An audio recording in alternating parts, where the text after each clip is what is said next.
Hey everyone, from the Westmoreland County Fairgrounds, from the 58th Legislative District, State Representative Eric Devanzo. And I'm State Representative Eric Nelson from the 57th Legislative District. And today we're out here for rocket launch of the fair. Pretty awesome. I'll tell you what, really impressed with some of these rockets. We're going to have to get a couple kids over and really explain exactly what the rockets consist of. It looks like just a 2-liter pop bottle. All right, everyone, here we have two of my constituents from the greatest district out here, the 58th. We have Jason Rebar and we have Ben Rebar. So, guys, tell us about what exactly we have here. We have an online rocket and we have a model rocket. And I bought this from the store. Sweet.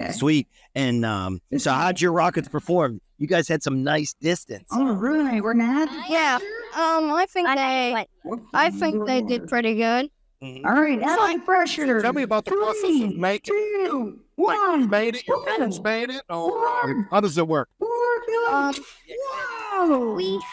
Our grandparents help us make the rockets, but we Good job. I know. When my oldest daughter did one, the wings actually fell off on the landing room. I just on the approach. That's because he was helping to make it. So you guys named the rockets too as well? Or yeah. What did you name it? Rich Wing. Rich Wing. Cool. Yours have one or no? My name doesn't have a name. Your name doesn't have a name. All right, I can see it's trouble. So what grade you going into? I'm going into 6th. 6th grade? Sweet. And how far do you think you're going to go today? What are you going to get? No idea. So this is going to be the very first launch of your rocket? That's cool. Really cool. Yep. Well, hey, have a good one, man. Good luck. I'm State Rep Eric Nelson, and it's great to be out here at the fair again. We're Greensburg, Enfield area. We got 4-H'ers all over the place. So winning blue ribbons, red ribbons. It's great to see the rocket launch. Absolutely. The best part is that everybody chooses each other on. It doesn't matter, right? If you get first, score, or fifth. You might not even know it's all, but it doesn't matter because y'all encourage each other. Yeah. And we also have another representative with us today. Yeah. Hey, State Representative Eric Devanzo from the 58th Legislative District. And as she was stated, we don't care if we win or lose. That's a complete lie because in the 58th, we want to win. Say I didn't want to. But I think be gracious. That's the key. All right, fantastic. So we're going to launch our engine rockets next. And anything in particular you guys are excited to see? I just want to see the height and the distance. This is going to be cool. Very cool. Are you going to help them when they are lost? It's going to go finding them in the trees. We'll leave that up to the partner. I love it. So I have been known to have to take Yagi into the trees, and we try our best. Sometimes it's an unfortunate situation that we lose our rocket, but that's just another life lesson that 4-H teaches you. Sometimes you can prepare all you want, and you never know what's going to happen. 3, 2, 1. Wow! Watch out, Bob! That was awesome! Help Grace, because she's going to need Okay, it. Grace. He's going to pull it over. 3, go. 2, 1. Pull, Grace. Pull hard.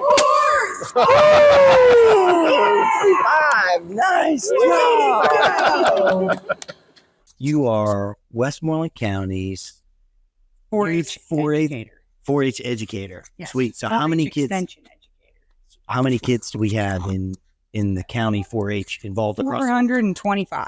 Whoa. Now, those are what we call traditional club members. So those are kids that come to an actual club meeting once a month and participate in these kind of projects that you see.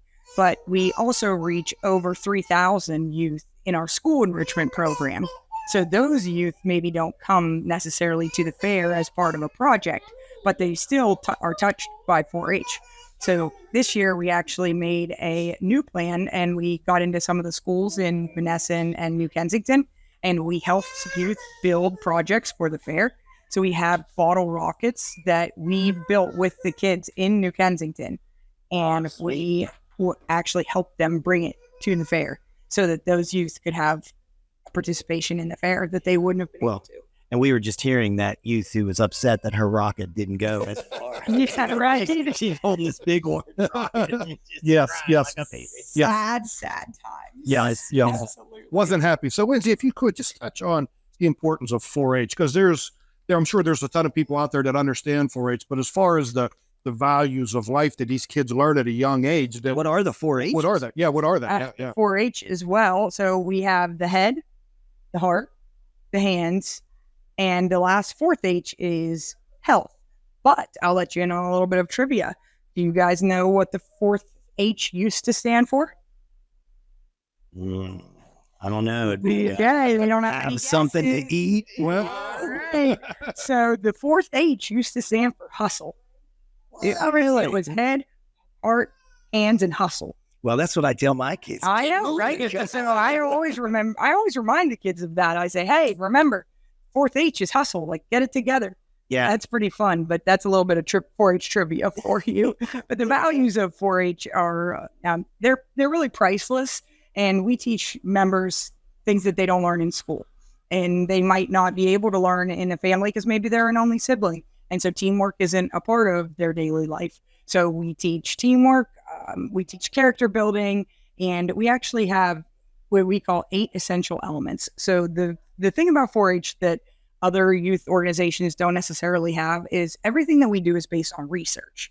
So we don't just say, oh, I think that a rocket project would be fun.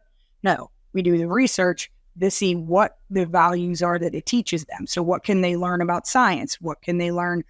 So it's a research-based project, and it's always peer-reviewed. So the 4-H has 8 essential elements, and they are like you have to have a sense of mastery. So we give youth opportunity to master a project, whereas some organizations they'll do it as like a little taste, like to get a badge. You get your badge and you move on. 4-H really teaches mastery. So you could do a pig project from the time you were 8 until you were 18. And you can bet through those years and through that persistence that they really get to master that. Yeah. Well, one of the areas I think is fantastic is the public speaking. There is a distinct difference because for whatever reason, and I know as we get older, we're always saying, those young people, they don't, but the ability of 4-Hers to speak in front of groups is a difference maker. I really see, Definitely. And I see it out in Harrisburg too, because we got some Westmoreland County kids serving on statewide 4-H activities. Definitely. And so they have to public speak all the time. So in our 4-H clubs, one of the requirements of being a 4-Her is you have to complete a demonstration at your club level. It does not matter what project you have. So whether it's photography or market steers, they all have to do a community service so that we can teach the value of service to others. And they all have to do a speech or demonstration so that we can work on public speaking. Yeah. And I don't know, my last question is, so for families that aren't involved in 4-H, how do they get plugged in? Absolutely. So 4-H is very overwhelming. And we have what we call legacy families. Those are the people that have been in it because their grandpap was and so forth and so forth. But a lot of our newer first-year families get a little bit intimidated because there's over 150 projects. Like you don't even know sometimes what you want to choose. So my advice to somebody looking to get into 4-H is to talk to one of the club leaders. So we do have a club list on our 4-H extension website, and it has the club leaders' phone numbers and names, and it lists what projects they do in that club. So say your child is interested in shooting sports.